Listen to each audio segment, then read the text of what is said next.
Okay, so get this. We're doing a deep dive today, and it's about something that's actually way more complex than most people think. Oh, yeah. Yeah, it's obesity. Interesting. And for this deep dive, we're exploring this book called Scared Thin, the brutal truth about how obesity is destroying your body and mind. And I know what you're thinking. Oh, another one of those weight loss books. Right. But honestly, this one's totally different. Yeah. It goes way deeper than, just the surface level stuff. I see. It's more about all the hidden consequences of obesity, all the things that people don't really talk about. Yeah, I mean, a lot of people just think it's about how you look. Right, exactly. Yeah. Like, have you ever considered how carrying around extra weight could actually be changing the structure of your brain? Or how it could be weakening your body's defenses against diseases like cancer? Oh, wow. Yeah. And this book goes into all that. That's incredible. I mean, it really is eye-opening. This book, it peels back all these layers and it shows you how obesity impacts every single system in your body. Like literally every system. Yeah. From your heart and your lungs to your brain and your immune system. Wow. Yeah. It's crazy to think about. It is. And what I thought was really cool is that it explains all these really complex processes in a way that's easy to understand. Oh, that's good because sometimes these topics can get really, jargony. Yeah, exactly. Like there's all this medical terminology that just goes right over your head. Right. But this book, it uses analogies and examples that make it really relatable. I like that. Yeah, like, for example, when it talks about the strain that obesity puts on your heart, it doesn't just throw out all these technical terms. It actually compares it to, forcing your heart to run a marathon while it's carrying a backpack full of bricks. Okay, that's a pretty vivid image. Yeah, right. It really makes you realize that even losing just a small amount of weight could make a huge difference for your heart health. That's a good point. Yeah. It's not always about reaching some ideal weight or whatever. It's about making progress. Absolutely. Yeah. And that idea of progress, not perfection, is like a theme that runs throughout the whole book. I like that. Yeah, it emphasizes that even small changes, they have this ripple effect on your overall health. So it's not like you have to do this complete 180 and overhaul your whole life. No, not at all. Okay, good, because it's always intimidating. Right. So let's talk about some of those specific impacts that we were mentioning. So the book, it starts by highlighting the toll that obesity takes on the body. Okay. And, we all know that extra weight can be hard on our joints. Right. But I was actually shocked to learn that every extra pound adds 4 pounds of pressure on your knees. Oh, wow. I didn't know that. Yeah. Yeah, you think about that over time. And it's no wonder that so many people who struggle with obesity end up developing arthritis and joint pain. Yeah. It's like you're constantly wearing down the cartilage in your knees. Right. Making it harder and more painful to move.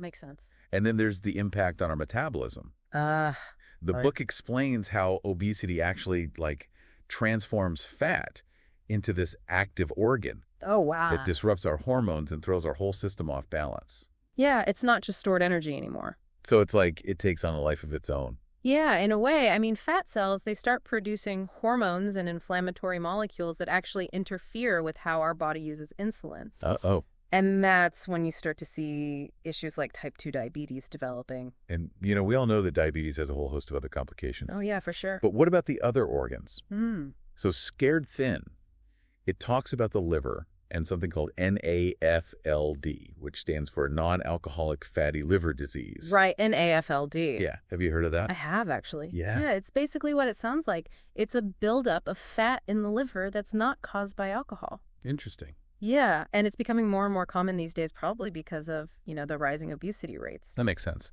And what's kind of scary is that in the early stages, you might not have any symptoms at all. Oh, no. But over time, this fat buildup, it can lead to inflammation, scarring, and eventually even cirrhosis of the liver. Wow. So we often associate cirrhosis with alcohol abuse. Right, exactly. But you're saying that it can also be a consequence of obesity. It can. Wow. And the book doesn't stop there. Yeah. It even explains how obesity affects our lungs. Oh, really? Yeah. How so? Well, when you carry around excess weight, especially around your abdomen, it puts all this pressure on your diaphragm. Oh, I see. Making it harder to breathe deeply. Wow. And this can contribute to sleep apnea, which is a condition where your airway actually collapses repeatedly during sleep. Oh, yeah. Leading to oxygen deprivation. Yikes. That sounds serious. It is. Yeah. And sleep apnea, as I'm sure a lot of people know, increases your risk of heart problems. Right. And it can really mess with your energy levels during the day. It's like a domino effect, Yeah. One thing leads to another, and then it all just starts to spiral. Okay, so we've seen how obesity affects our heart joints, metabolism, liver, and even our lungs. Right. But what about the brain? Mm. That's what really surprised me in this book. Oh, yeah. Yeah, it's almost like this stealthy attack, Mm-hmm. slowly chipping away at our brain health without us even realizing it. It is. The book talks about how obesity leads to chronic inflammation throughout the body. Right. And that inflammation, it doesn't spare the brain. So it's not just about how we look or how our clothes fit. It's about what's happening on a cellular level. Exactly. Even in our brains. Even in our brains. And one of the areas of the brain that's particularly vulnerable is the hippocampus. Okay, remind me what the hippocampus does. Okay, so you can think of the hippocampus like your brain's filing cabinet for memories. Oh. It's super important for forming new memories and recalling information. Got it. But obesity can actually cause the hippocampus to shrink. Shrink, like it literally gets smaller. Yes, Yeah. literally. And the culprit is that chronic inflammation that we were talking about. So the inflammation is actually like eating away at brain cells. In a way, yeah. I mean, it releases all these chemicals that damage and kill brain cells in the hippocampus. Oh, no. And that impairs its ability to function properly. So we're not just talking about like occasional forgetfulness here. Right. This is like actual brain cell death. It is, and it's one of the reasons why obesity is linked to a higher risk of developing dementia later in life. That's terrifying. It is. Okay, so we know that inflammation can damage the hippocampus, but how else does obesity affect the brain? Scared Thin describes it as like rewiring our brains, especially when it comes to how we experience pleasure and reward. Oh, that's a good point. The book explains how all those highly processed foods that are so readily available these days, they actually hijack our brain's reward system. Like we're being programmed to crave unhealthy food. In a way, yeah. I mean, they trigger this flood of dopamine, Right. which is the neurotransmitter that's responsible for feelings of pleasure and motivation. So it's like getting a high from food. Exactly. But here's the problem. Over time, your brain becomes desensitized to those dopamine rushes, meaning you need to eat more and more of those foods to get that same feeling of satisfaction. So it's like a classic addiction cycle. It is. And it's one of the reasons why cravings can feel so impossible to resist. So while our dopamine system is going haywire, are other parts of the brain being neglected? You're exactly right. One area that suffers is the prefrontal cortex. And what does that do again? So that's basically the CEO of your brain. Okay. It's responsible for things like self-control decision-making and planning. So the part of the brain that helps us make healthy choices is actually being weakened by obesity. Exactly. Studies have shown reduced activity in the prefrontal cortex in people with obesity, Wow. which makes it even harder to resist those tempting foods and stick to your long-term goals. It's like your biology is working against you. In many ways, yes. And then you have to consider the impact on mood. Okay. The book highlights this really strong link between obesity and depression. Well, I can see how struggling with weight could, affect your self-esteem and make you feel isolated or depressed. Right, but the book suggests there's actually a biological component as well. Oh, really? Yeah, so remember that chronic inflammation we talked about? Yeah. Well, it can actually disrupt the balance of neurochemicals in your brain, leading to lower levels of serotonin. And serotonin is? Serotonin is a key mood regulator. Okay. So it's not just about feeling bad about your weight. It's about actual changes in your brain chemistry that can make it harder to feel happy. Got it. And what about anxiety? I feel like I've heard that there's a connection there, too. There is obesity increases your levels of cortisol, Which is? which is the stress hormone. Okay. So you're constantly in this heightened state of alertness, almost like your brain is always on edge. Oh, wow. Yeah. And over time, this chronic stress, it can actually change the structure of your brain. Really? Yeah. Certain areas like the hippocampus, they shrink, while others like the amygdala, which is involved in fear and threat detection, actually get larger. So you're literally rewiring your brain to be more anxious and fearful. Unfortunately, yes. Oh, And then there's the blood-brain barrier, which we touched on earlier. right. The brain's security system. Exactly. And this barrier is supposed to protect your brain from harmful substances that are in your blood. Yeah. But obesity can actually make it leaky. What? Yeah, so things that shouldn't be getting into your brain, like toxins and inflammatory molecules, they're suddenly able to slip through. Oh, no. And this leads to neuroinflammation, Which is? which is essentially an attack on brain cells. Okay. And it can contribute to cognitive decline, mood disorders, and a whole host of other problems. So it's almost like the brain is under siege from all sides. It is. And to make matters worse, you have sleep deprivation, which is often linked to obesity because of sleep apnea. Right, because when you're not getting enough sleep, your brain can't repair and recharge itself properly. Exactly. And that just worsens memory, decision-making, emotional regulation. It's just this vicious cycle. Wow. Scared Thin really paints a vivid picture of just how deeply obesity impacts the brain. It does. It's not just a matter of willpower or making better choices. There are these profound physiological changes happening that make it so difficult to break free from this cycle. And that's exactly what we're going to dive into next. We've explored the problem in detail, but Scared Thin doesn't leave us there. It offers hope. Okay, so in part 2, we'll unpack those solutions. We'll explore what Scared Thin recommends for breaking free from the cycle of obesity and reclaiming our health. Stay tuned. You know, one thing that really stood out to me in Scared Thin is that it doesn't just tell you that obesity is bad for you, it actually explains why. Right, like it goes deeper than just saying, hey, being overweight is unhealthy. Exactly. It exposes all these hidden processes that are happening underneath the surface. Like we talked about, there's this chronic inflammation, insulin resistance, the breakdown of the blood-brain barrier. Right. It's all these invisible killers that are really driving a lot of these health problems. So let's unpack some of that, because I think, when a lot of people hear the word inflammation, they think about like a sprained ankle or something. Right. What does it mean when we're talking about chronic inflammation in the context of obesity? So yeah, normally inflammation is a good thing. It's like your body's natural defense system. It's like sending in the troops to fight off an infection or heal an injury. Okay. But with obesity, it's like those troops are constantly on high alert. They never get a break. So it's like your body's stuck in this perpetual state of emergency. Exactly. And those excess fat cells are the ones that are kind of calling the shots. They're sending out inflammatory signals all the time. Oh. Yeah, and this constant barrage, it takes a toll on your whole body. It can speed up the development of heart disease. It contributes to cancer. And like we discussed, it can really wreak havoc on the brain. And the book actually refers to fat cells as active endocrine organs, which sounds kind of ominous. Yeah, it is kind of a wake-up call. We used to think of fat cells as just these passive storage units for excess energy. Right. But now we know that they're actually actively churning out hormones and inflammatory molecules. Oh, wow. That disrupt our metabolism and throw things off balance. And then you've got insulin resistance, which plays a big role in all of this. Oh, absolutely. Yeah. Insulin is like the key that unlocks your cells to let glucose in. Okay. And glucose is your body's main source of energy, so it's pretty important. But when you have insulin resistance, it's like those locks are getting rusty. Huh? And the key doesn't work as well. So the glucose can't get into the cells. Right. It builds up in your blood instead, and that's when you start to see problems like type 2 diabetes developing. We all know that diabetes is serious business. Oh, for sure. But you're saying it's not just about managing your blood sugar levels. Insulin resistance has, far-reaching consequences. Yeah, high blood sugar levels, they can damage your blood vessels and nerves, and that leads to all sorts of complications. Like what? Kidney problems, heart disease, even vision loss.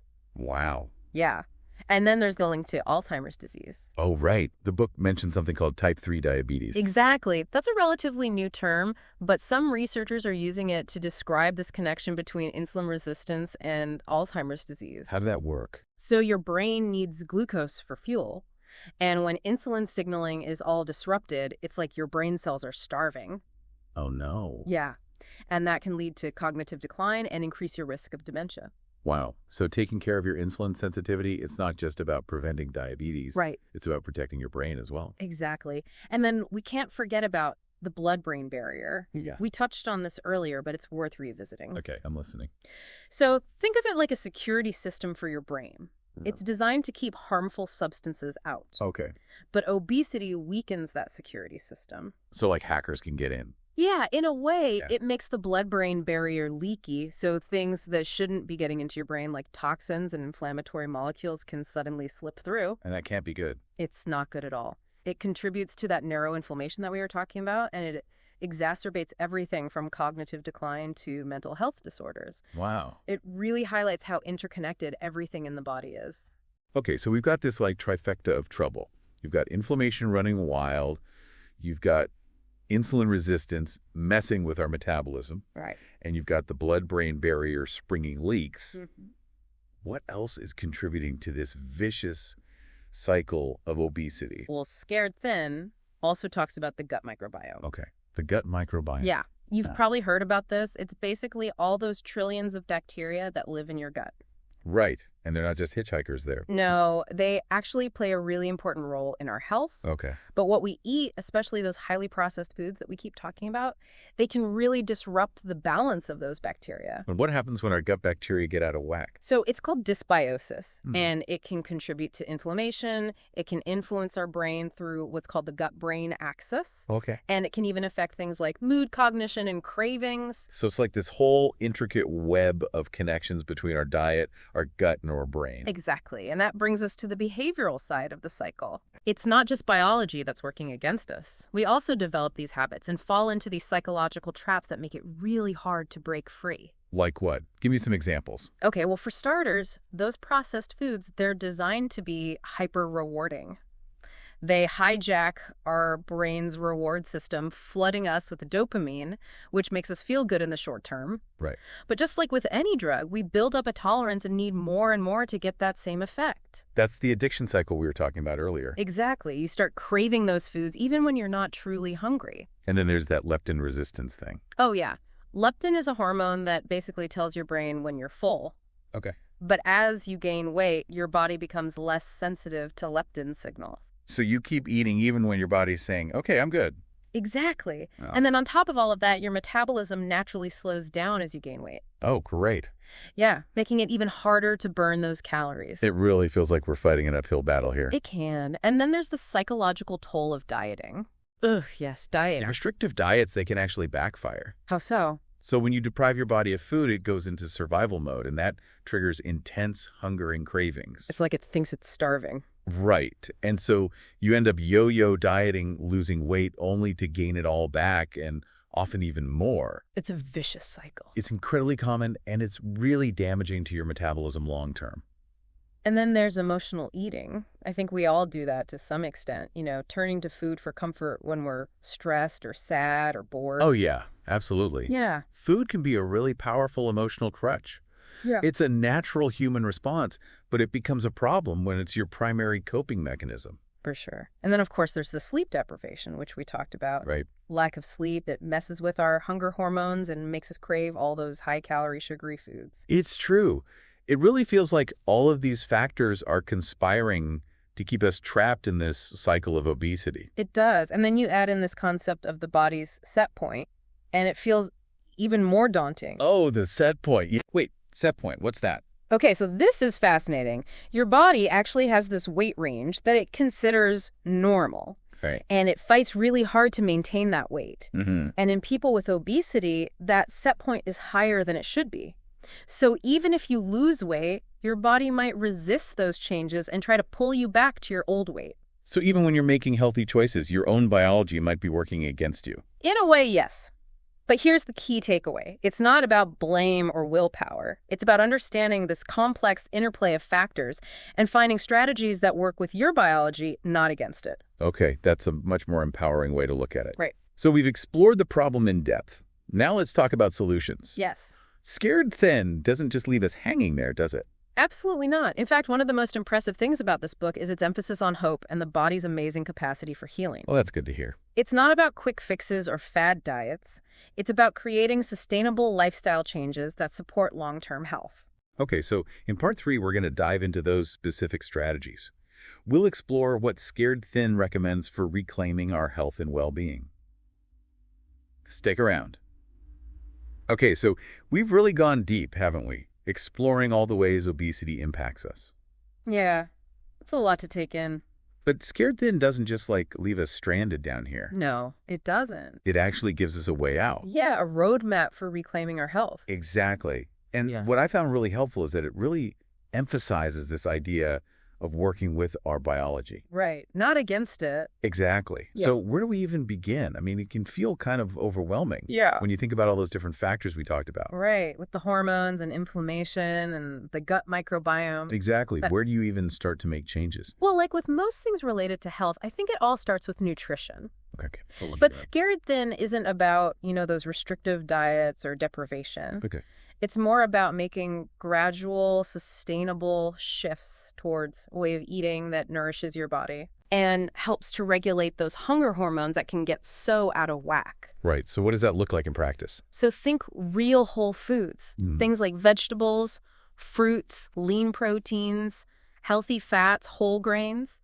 Yeah. Things that our ancestors would actually recognize as food. Okay. The goal is to crowd out those highly processed, refined foods that are designed to be like hyper-palatable and addictive. Right. So it's about getting back to basics. Instead of reaching for that bag of chips or that sugary drink, Right. you're reaching for like an apple or some nuts. Exactly. And the book specifically emphasizes the importance of protein and fiber. Okay. Protein and fiber.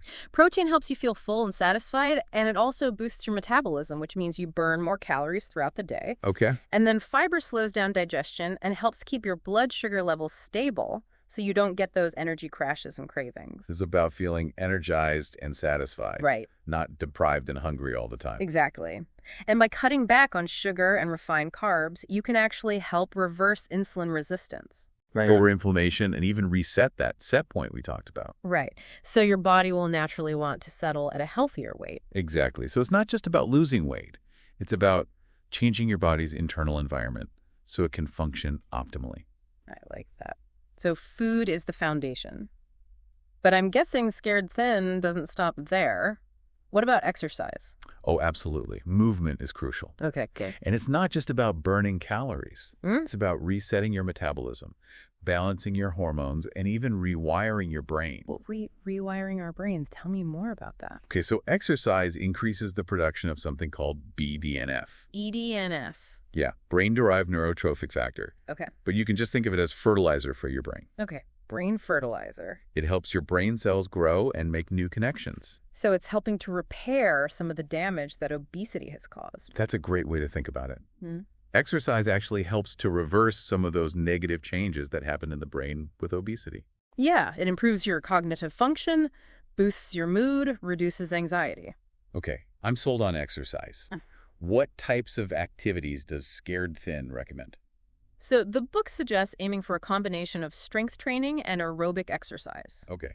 Strength training and aerobic exercise. Yeah, so strength training builds muscle, which helps you burn more calories even at rest. Okay. And aerobic exercise improves your cardiovascular health and your insulin sensitivity.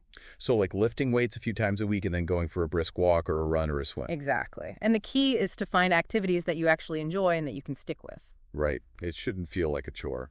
No, it doesn't have to be grueling or complicated. Even just getting up and moving more throughout the day can make a big difference. That's a good point. Mm. And of course, we can't forget about sleep. Oh, sleep is so important. Yeah, we talked about how sleep deprivation is part of this vicious cycle. Right. It messes with our hormones. Exactly. It makes us crave those unhealthy foods. It's so true. So prioritizing sleep is essential.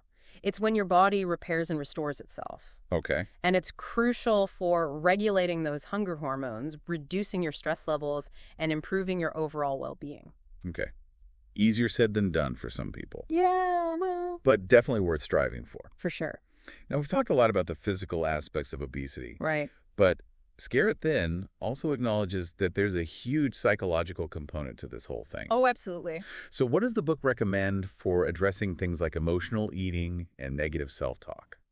So the book talks about incorporating mindfulness practices and specifically mindful eating. Mindful eating. Yeah. It's about paying attention to your hunger cues, slowing down, savoring your food, Okay. and becoming aware of those emotional triggers that make you reach for those unhealthy snacks. So it's about breaking those automatic habits and creating a more conscious relationship with food. Exactly. And the book also suggests that cognitive behavioral therapy, or CBT, can be really helpful. Okay. For those who aren't familiar with CBT, can you explain what it is and how it can help with weight management?